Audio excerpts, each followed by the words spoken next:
ഇപ്പോൾ ഇങ്ങനെ ഒരു സംഭവം ഭയങ്കര സക്സസ് ആയി. നമ്മൾ വിചാരിച്ചതിൻ്റെ പേരെ അറ്റൻഷൻ കിട്ടി. നമുക്ക് ഏറ്റവും ഉണ്ടായിരുന്നത് ഏറ്റവും കൂൾ മൈൻഡിൽ യാത്ര ചെയ്യണത്. ഒരു ഒരു ഫുൾ ഫ്രീഡത്തിൽ ഒരാളെ റിസ്ക്കും ഇല്ലാണ്ട് ഒരാളെ ബാധിക്കാത്ത രീതിയിൽ ഉണ്ട്. അപ്പോൾ അത് ആളുകളിലേക്ക് എത്തി. വീഡിയോസ് നമ്മൾ ചെയ്തതും എഡിറ്റഡ് അല്ലാതെ ജെനുവിൻ ആയിട്ടുള്ള വീഡിയോസുകളാണ്. അങ്ങനെ വന്നു. ഒരുപാട് ആളുകൾ ചോദിക്കണം നെക്സ്റ്റ് പരിപാടി എന്താണെന്നുള്ളത്. അപ്പോൾ നെക്സ്റ്റ് വൈഡ് ആയിട്ടുള്ള വലിയ പരിപാടികൾ നമ്മളിപ്പോൾ ചിന്തിക്കുന്നില്ല. കാരണം വീട്ടിൽ ഉമ്മ മാത്രമായതുകൊണ്ട് നമുക്ക് അങ്ങനെ എപ്പോഴും യാത്ര ചെയ്യാൻ പറ്റിക്കോളുന്നില്ല. അപ്പോൾ നമ്മൾ യാത്രയിലും ലൈഫ് സ്റ്റൈൽ പരിപാടിയൊക്കെ അവതരിപ്പിച്ചിട്ടുണ്ടല്ലോ. അപ്പം ഇനി ഓട്ടോറിക്ഷ എനിക്ക് കുറച്ച് കഴിഞ്ഞിട്ട് ഇപ്പോഴൊന്നും അല്ല ഒരുപാട് കോൺടാക്ട് ചെയ്തിരുന്നത് ദുബായിലോട്ട്, സ്വപ്നങ്ങളുടെ പറുദീസയായിട്ടുള്ള ദുബായിലോട്ട് നമ്മൾ ഓട്ടോറിക്ഷ ഒന്ന് കയറ്റണം എന്നുണ്ട്. അപ്പം അതിൻ്റെ പരിപാടി എന്നോട് പറഞ്ഞതാണ്. ഞാനിപ്പോൾ നമുക്ക് ചിന്തിക്കണില്ല. പിന്നെ നെക്സ്റ്റ് പരിപാടി എന്താ വെച്ച് കഴിഞ്ഞാൽ യാത്ര എന്ന് പറഞ്ഞാൽ അത് ഭയങ്കര ലഹരിയാണ്. നമ്മളെ മനസ്സിനെ പീസ്ഫുൾ ആക്കണ, ശരീരത്തിനെ കൂളാക്കണ ഒരു സംഭവം തന്നെയാണ്.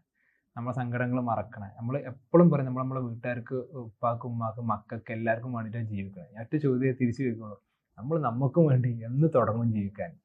അപ്പോൾ നമ്മൾ നമുക്കും വേണ്ടി കൂടെ ജീവിക്കുക. അപ്പോൾ ഒരുപാട് ആളുകൾക്ക് ഇഷ്ടപ്പെട്ട പരിപാടി. അപ്പോൾ നമ്മൾ ഓട്ടോറിക്ഷയിൽ നമ്മളൊപ്പോൾ നമുക്ക് നിങ്ങളപ്പോൾ എല്ലാവരൊപ്പം നമുക്ക് യാത്ര ചെയ്യാനുള്ളൊരു സെറ്റപ്പും കൂടെ വരുത്തുക എന്നുള്ള പരിപാടിയും പാടുണ്ട്. ഒരു ട്രാവൽ പരിപാടി സ്റ്റാർട്ട് ചെയ്യണമെന്നുണ്ട്.